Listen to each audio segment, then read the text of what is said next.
welcome back to One Set of Footprints podcast. This one's personal because fostering care support is not just something that I talk about, it's something that I have lived.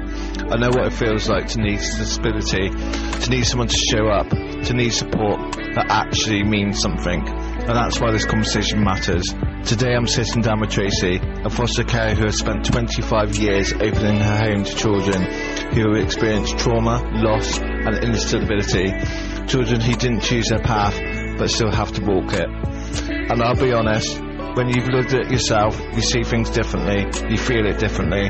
In this episode we talk about what really works, not just the systems or the policies, but the human side of fostering, the patience, the consistency, the moments that change a child's life without anyone else even noticing.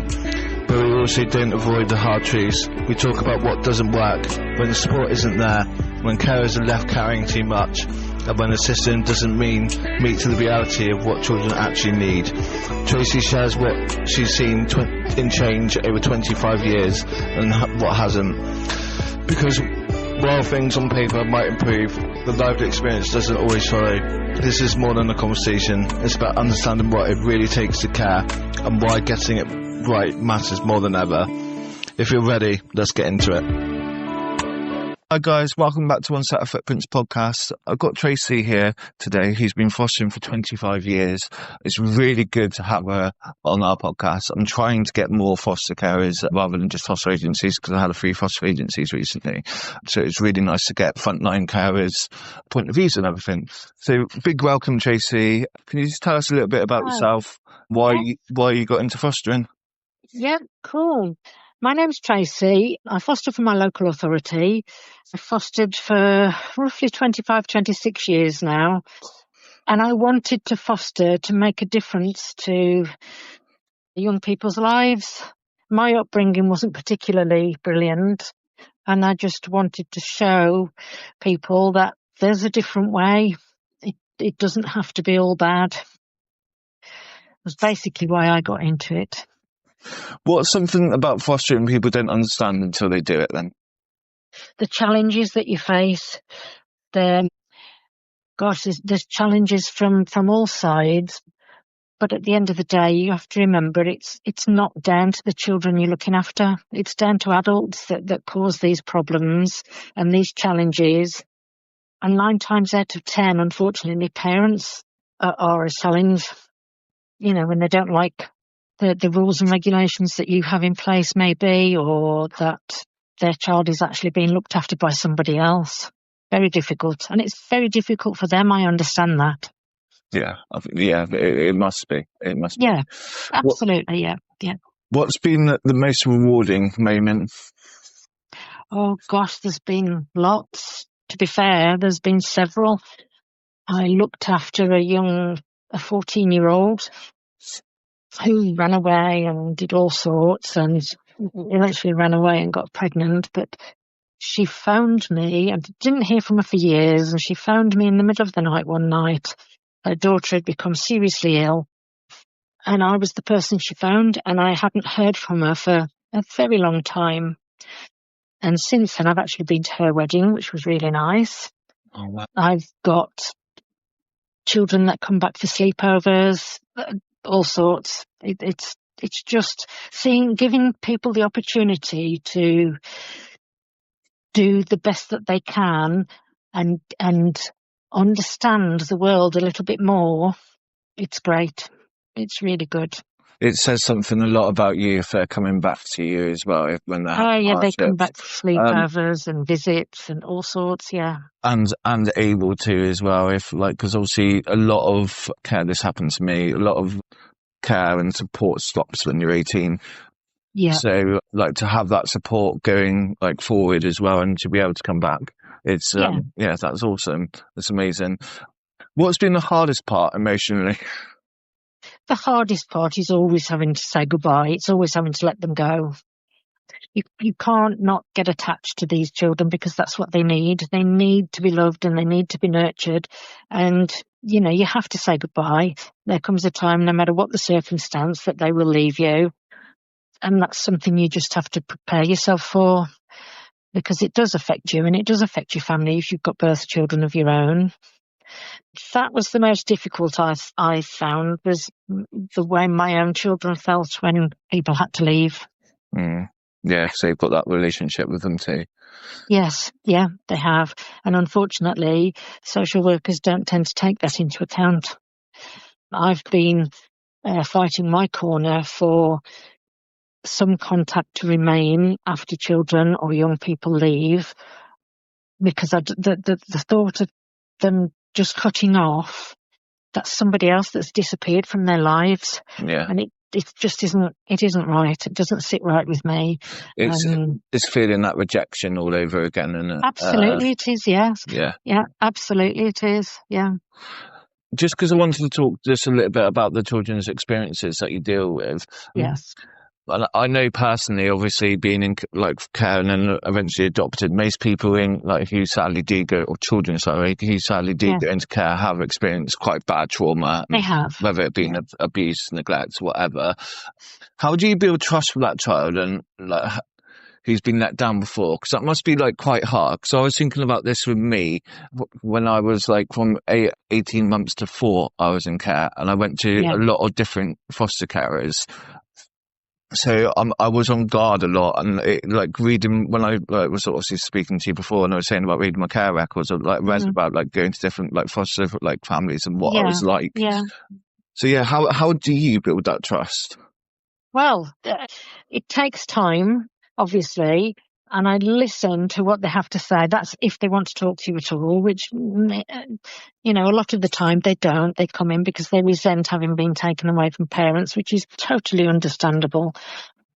And depending on the placement that you take, I mean, I've had mothers and babies who think that my job is then to just take the baby away from them, which it isn't. It isn't. It's to make sure that they have everything they need to be able to look after that child and to be a good parent.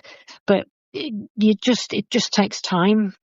And you can only do it by explaining why you're there, by providing the love and support, and even quiet, sometimes not speaking. It's just about understanding who's come through the door. From my point of view, I think you just hit the nail on the head by just giving love and support, even when they are like being quiet or like are angry. Absolutely. What are the most common behaviours you see, and what's usually behind them? I think I've probably just touched on what's behind them. But what's the most common behaviours you see? I suppose it depends on what age group you deal with as well. It does, yeah. It varies tremendously between ages. I mean, obviously babies that have been upset, I know a lot of people think, though it's a baby, it won't know, but babies do know. All right, they might not know it in the English language, but their senses and feelings and smells are all completely different when they move. And they just have to get used to it. So babies, they can be upset, they can have tummy upsets, as can all children have tummy upsets or things hurting when they're maybe not really hurting. And, some children can throw things around. It just depends. Some can be ultra quiet. And the amount of children that we've taken on holiday, they've never been to the seaside before, and it's just brilliant giving them that experience. Yeah, that is amazing. Just moving on to like day-to-day life, what does a normal day look like in your house then? In my house, it depends who I'm looking after. It depends who I've got at the time. The maximum I've had is 4. I've had 2 teens and a teen with her baby all at the same time. So it's a lot of running around. The most important is giving each one of them personal time of their own, if they want it, with you. But generally, you just try and make it a happy household.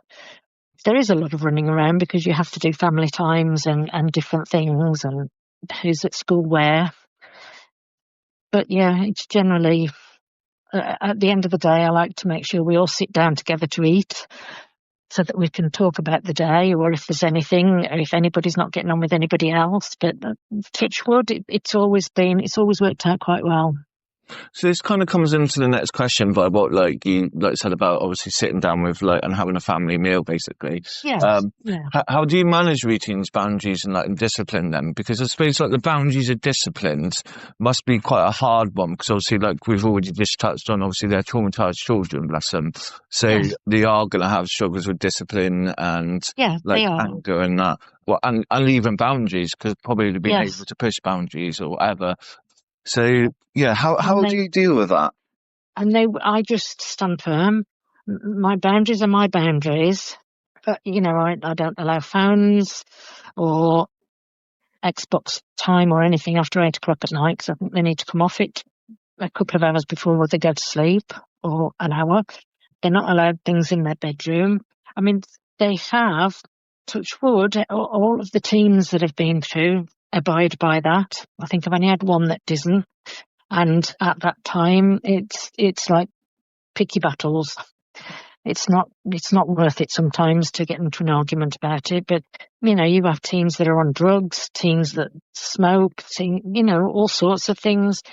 And you just have to sit. It's like therapy, I guess, isn't it? You sit and you listen and you talk and you ask why and try and understand their reasoning. But yeah, I just like to make it more of a family that everybody gets on. It doesn't always happen, because individuals are just that, they're individual.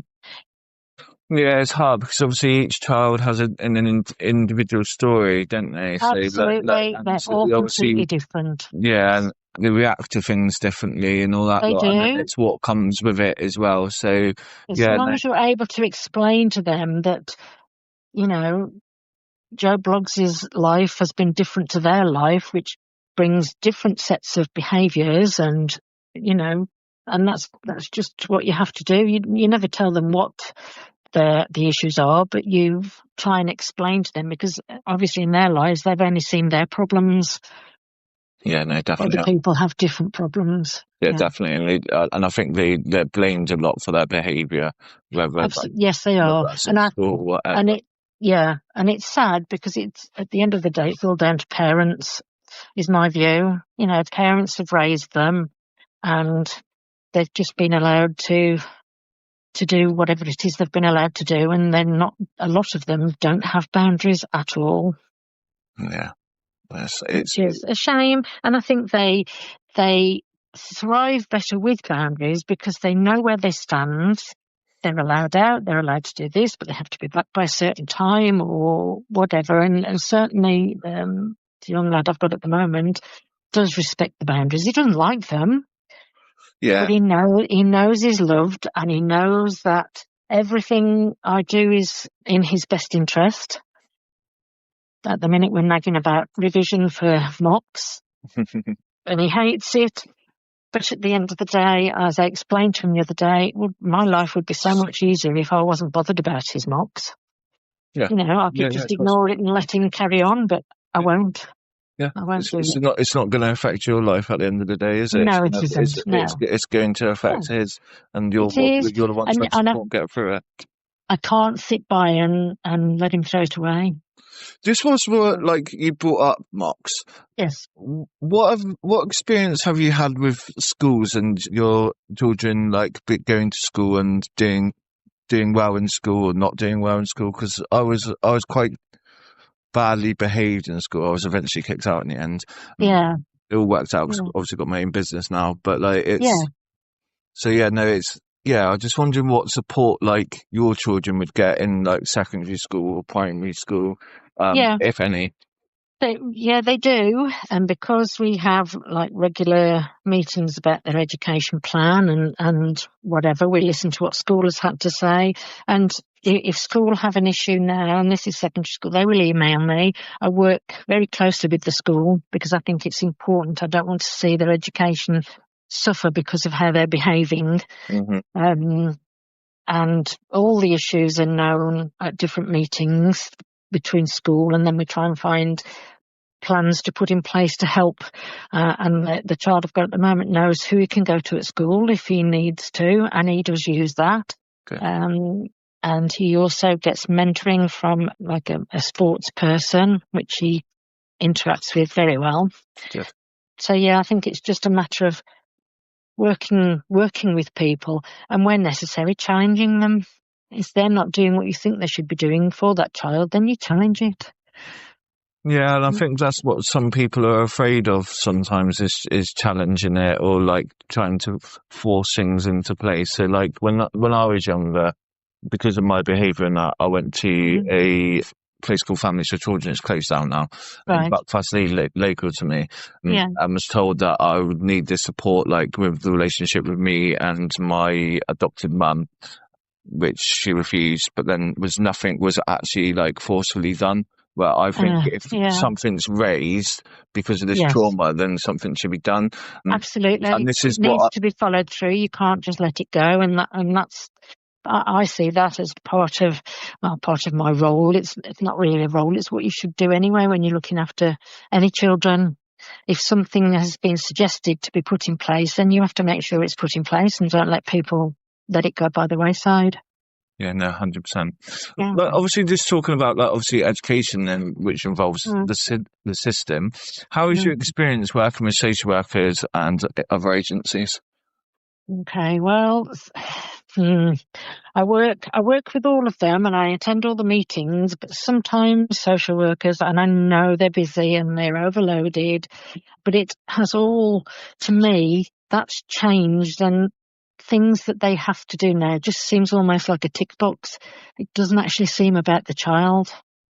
It's like tick box exercise. They've got a sheet. Has this been done? Has that been done? Has this been done? And I think, children's social workers, I wouldn't know how many children's social workers nowadays actually know their children that they've got on their books. Yeah. I think that's awful, because the turnaround in children's social workers, some children end up having 8, 10, 12 different social workers. I'm so sorry. They move on. It does still happen, and it's so. I know nobody can stop it, but it is so frustrating. And children eventually give up. They don't want to talk to a social worker, because every new social worker that comes in, they have to tell them their story again. Yeah.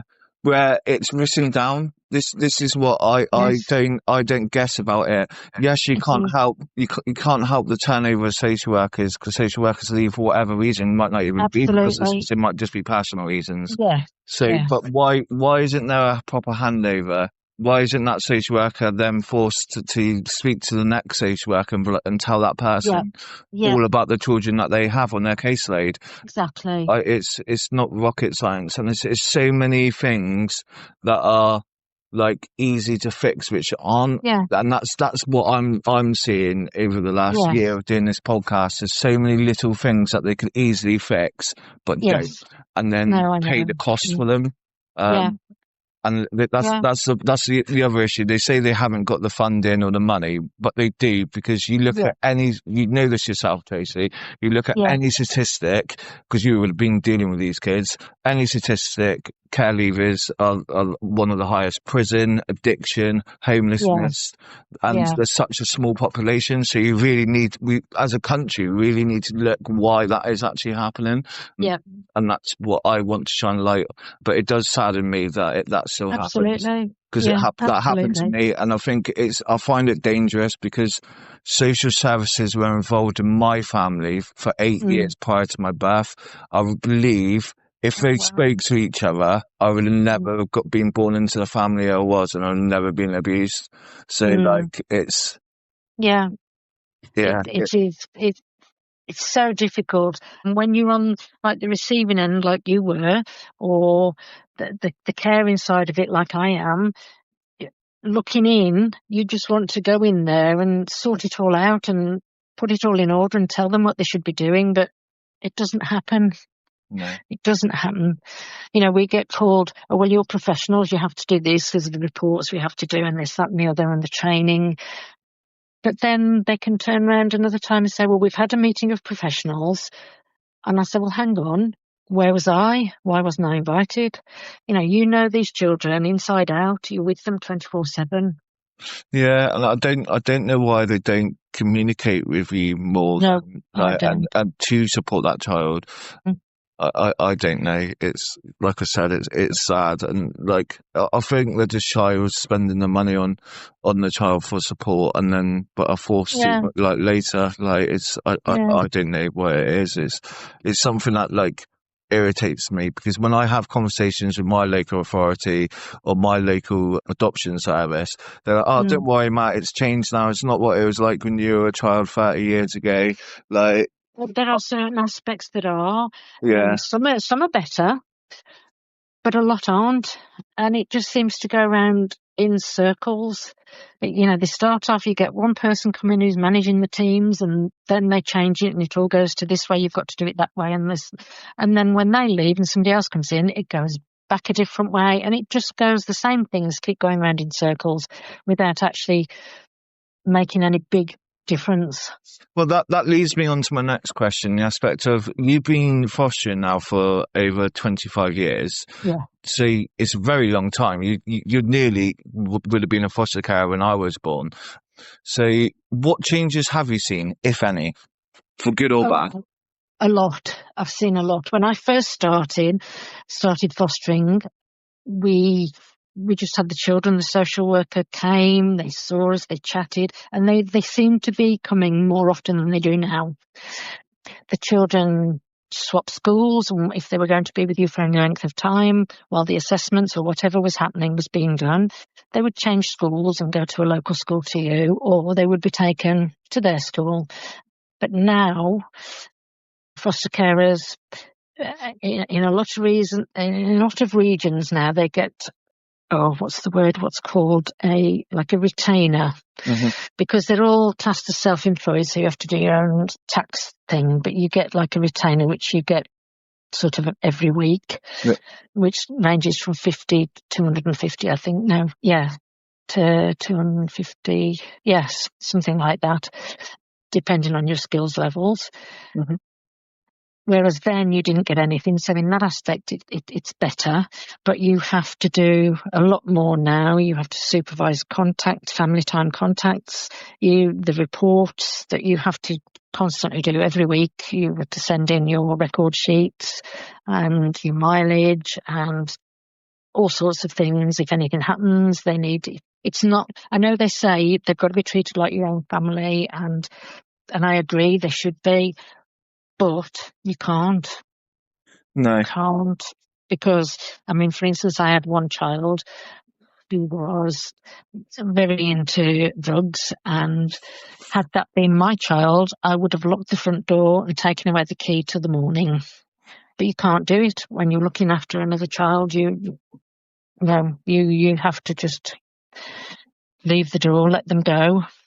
And to me, that didn't sit, because that's not me treating them the same way. In all other aspects, yeah, they'll take them on holiday. We'll do all sorts of activities, but when you're trying to contain a behaviour that's relating to drugs and whatever else, and I did ring my social worker, and she said, "Well, can you not follow her?" So I went out in my pyjamas to follow her to make sure she was going to stay safe, and I thought, this can't be right. No, it's I can't not. lock the door to keep her safe, or keep me safe, whichever. So I'm trailing around the village or the town in my pyjamas. Well, where's the drug and alcohol support? I'm getting to the reason why she's she's taking drugs, like your child's taking drugs. This is what I mean. Yeah, exactly. Yeah. And this is what I mean. Yeah. And like, you're stuck into a hard place, because I'm sure you don't want anyone in your house doing drugs, especially if you have your own kids there as well, because obviously it's going to affect them. And then also, you need to support that child. Yeah, I don't want her to come to any harm, or him to come to any harm. So I will, I went out following and just making sure, because it was dark and late at night, you don't know who's around or where they're going to get what they're going to get. So yeah, it is very sad. It's mind blowing how like these children in the care of the local authorities, so they have control over them. Like, this is a sad thing for you, Tracy. Obviously, any of your kids can leave at any point when the local authority decide to. So, like, it's Yeah. that's one sad thing. But then, like, if the local authority are in charge of these kids, they're in charge of being able to put the support in place. So Yeah. why is that young girl not getting the drug and alcohol support and finding out why she's doing it? And you can probably know why she's doing it, because I Yeah. used to do it. It's Yeah. trauma. It's hiding. Yeah. It's not Yeah. being in your head with your thoughts. Like, Yes. so it's. Yeah, that's just. It seems like it goes back to what I was just saying. There's so many things that they could easily fix and decide Absolutely. not to, but then cost thousands in the long Yeah. run. At the end of the day, we're only parents. We're not, psychological experts, or, we get training on X, Y, and Z, but it doesn't make us an expert in anything. We just go with what we feel, what we would do as a parent. And when you can't do what you would do as a parent, that's when you get a bit lost in looking after it, because at the end of the day, it's always somebody else's child.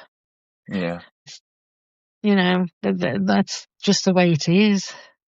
Do you have any cases where you have a child come and stay with you and then go back to their birth parents, or is it just like normally they like go into care and either get adopted or in care until older? I've had mother and baby placements and a father and baby placement at one point, and they've all bar two, I think, have gone home with support in place. I do know of a few young children, like under 10, that I've had fostered, and they've gone home and then ended up back in care again. Not with me, but they've gone to yet another different carer. And even when you give your advice and say, no, that it's not the right, don't send them home, or, this child isn't ready for adoption yet, it will break a family apart. You're not listened to. You're not listening. Even when it does go wrong and the child ends up back in care, it's just incredibly sad. Yeah, I think they concentrate on. I don't take this the wrong way, Tracy, but I think they concentrate on you more than the child. So I think it's about keeping you happy, so you keep having the children, rather than thinking about what's best for the child and what best support can we give that child to make sure they have as best possible opportunities in life as they can. It doesn't keep me happy, and I challenge all the time. I will go back and say, well, look, why isn't this in place? And it seems to be a lack of communication everywhere. People are, I myself have a really good social worker, and she's on the ball, and anything I raise, she brings up and sends. But then I have to remind, like 2, 3, 4 weeks later, what's happened with that, because she's had nothing back. Then she has to start chasing it again. It's just, I don't know what the problem is where they're concerned, because obviously I'm not working in their offices, but I think COVID had a huge impact on, like, working things. You can't get hold of people so easily because there are no offices anymore. Everybody's working from home. Yeah.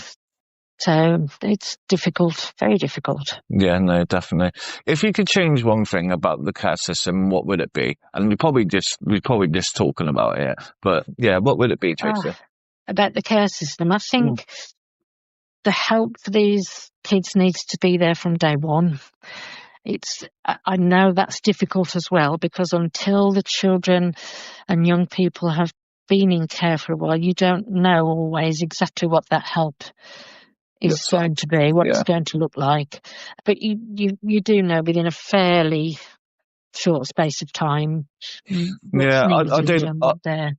obviously don't know what the process or how quick the process is. So imagine it's not quick. It's not. So surely the social services who are working with the child's birth family until that person's or that child's decided that we need to take them away from the person. Unless it's obviously emergency. Then I struggle with what support they get around that. Is this? Yeah, I think they know what's going on. They must know what's going on. They must have had reports for a while. So I don't see why you can't have that support in place. I know it's harder for a baby, like someone like me, but especially for probably 4 or 5 year olds plus older. Yeah, way. absolutely. And I think it's not even about forcing their counselling or drug and alcohol support, like we were talking about earlier, Yeah, onto that child. yeah, It's just letting them know that it's there and they can have it yeah, if they need it. Or yeah, it's. absolutely. Yeah, I wonder what it would have done for the little girl you had, or the teenage girl that you had, if you yeah, knew you had a drug and alcohol support worker who only deals with people from care, who understands yes, what trauma is like and is trauma yes, yeah, informed. I yeah, wonder what that would do for that girl, knowing that she yeah, has someone to talk to who actually yeah, understands why you do yeah, what you're doing, rather than just saying, no, it's bad, no, don't do this, it's your fault, rah, rah, rah. yeah. And then rejecting And her and then at the feeling end of the rejected day, again. yeah, it is definitely more support for the children that end up in the system for whatever reason. That's what I would change mostly. And I think followed by a close second of retaining foster carers that they've got. That brings me on to Because, my next question, actually, is yeah, why do you think foster carers are leaving so much? Because it's been all over the news in the last month or two, mm, especially with the family minister, mentioning about the drive to get 10,000 new foster mm, carers, which worries me a little bit, to be honest with you, because I've seen I it know. in my post, in a post, a leaflet come through asking for foster carers.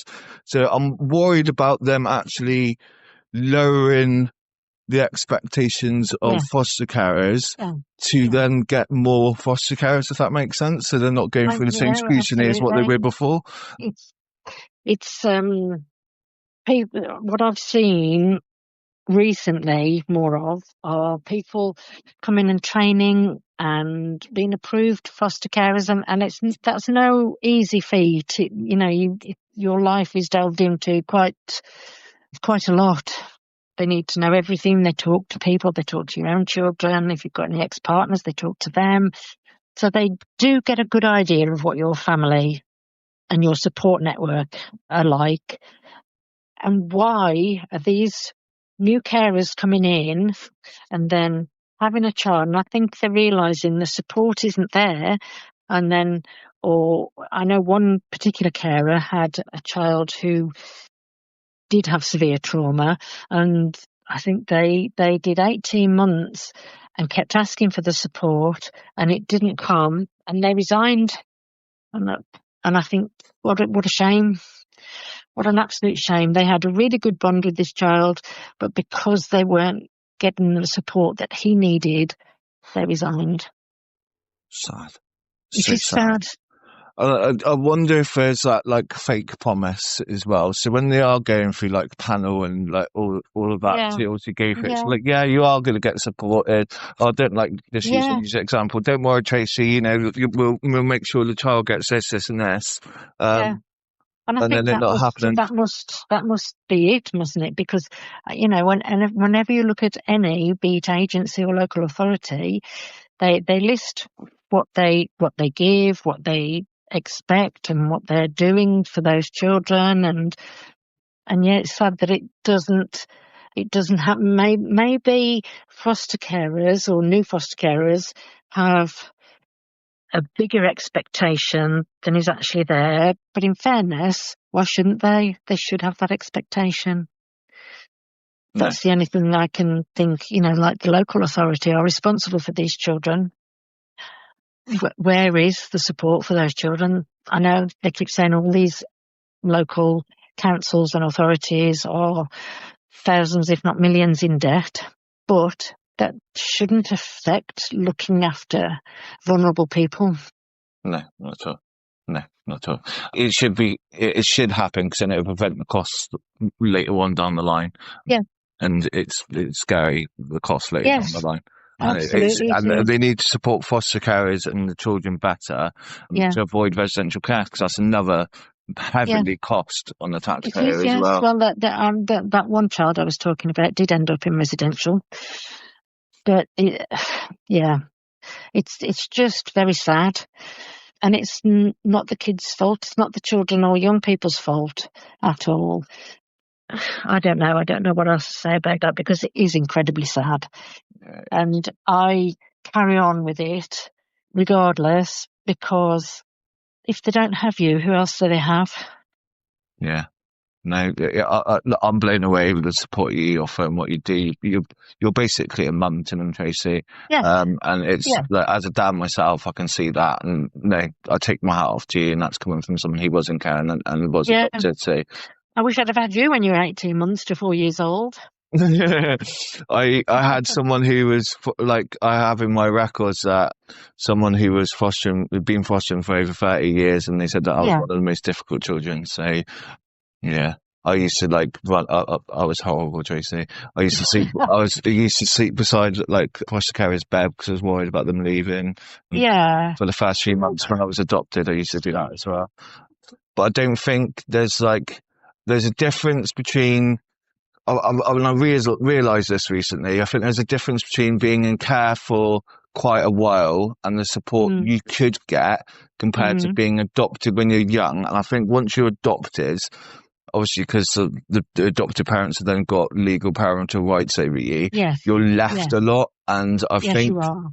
I think there needs to be more support around trauma kids who were like the most baffling thing for me with my story is I had all of these social workers doing these reports, all these foster carers doing reports on me, and had a judge saying, Matt's going to need this support, Matt's going to need that, and that, and then nothing happened. So it's mind-boggling. It is. But they have their ways. I can only question it. I can only challenge it. You know, I've challenged over my one big gripe, and that's something else I would dearly love to change, is when you get older children or siblings, young people in care, and then their baby brother or sister is adopted. And they get letterbox contact twice a year, that's it. And I think that's so wrong. Yeah, I had 5 siblings, I don't have any contact with them. And trying to find them as well, trying to find them, Tracy, my God. You have to pay for like a mediation and all that lot. You have to pay for it, even though they like in the system. So my local authority will know where my siblings got adopted to. They'll know all the details. So it's not hard. It's another thing that could be very easily fixed. And you see foster agencies all the time saying we need foster carers to have more than one child. So they're trying to keep siblings together.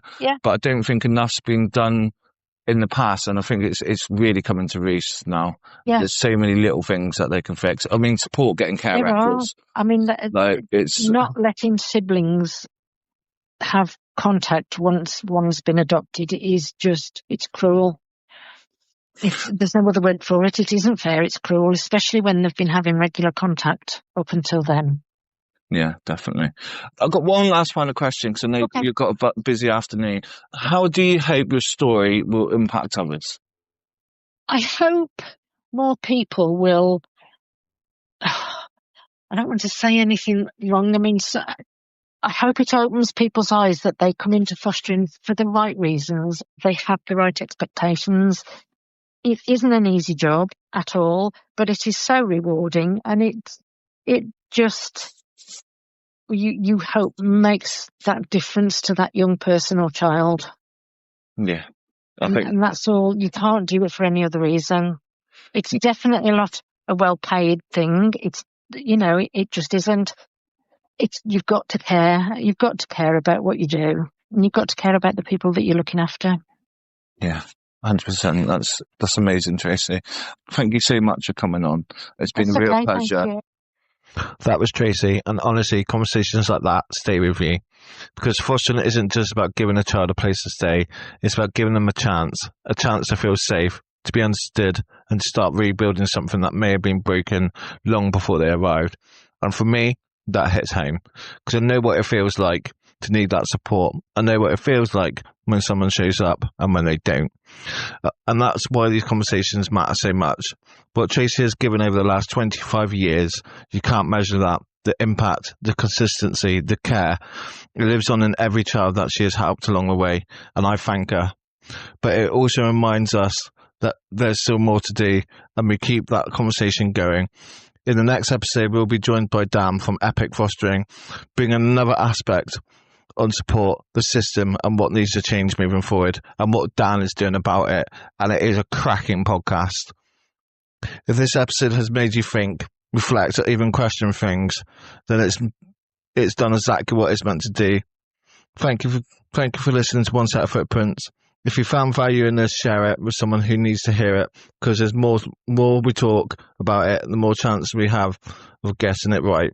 Until next time, take care, because silence has a heartbeat and talking keeps it alive.